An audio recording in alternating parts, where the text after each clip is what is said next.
अस्सलाम वालेकुम। आज शेयर कर रही हूँ पिज़्ज़ा सैंडविचेस की रेसिपी। यहाँ पर मेरे पास 1 कप आलू हैं और इन्हें मैंने बॉईल कर लिया और इसके बाद मैश कर लिया था। इसके अंदर मैंने नमक और काली मिर्च शामिल कर दी थी और लेमन जूस। इसके अलावा मेरे पास है चिकन टिक्का और तकरीबन ये हाफ़ कप है, इसे मैंने श्रेड कर लिया। यहाँ पर मेरे पास 1.5 टेबल स्पून ब्लैक ऑलिव्स हैं, ये भी इसके अंदर शामिल कर देंगे। हाफ़ कप के करीब मेरे पास है चेडर चीज़, ये भी शामिल कर देंगे।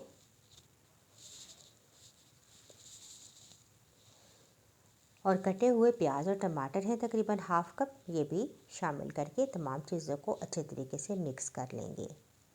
बहुत ही जल्दी और झटपट बनने वाले ये सैंडविचेस हैं, लेकिन खाने में बहुत मज़ेदार हैं, तो इसको ज़रूर ट्राई कीजिएगा। तो यहाँ पर तमाम चीज़ों को मिक्स कर लिया। अब ब्रेड स्लाइसिस लेंगे और इनके तमाम किनारों को कट कर देंगे।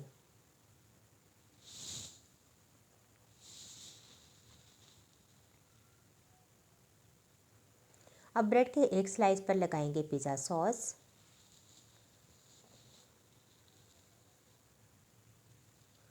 और दूसरे किनारे पे लगा देंगे मायोनीज़।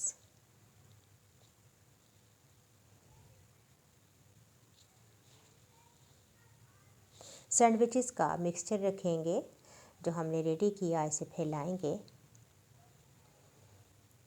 और ब्रेड का दूसरा स्लाइस इसके ऊपर रख कर इसे प्रेस कर देंगे।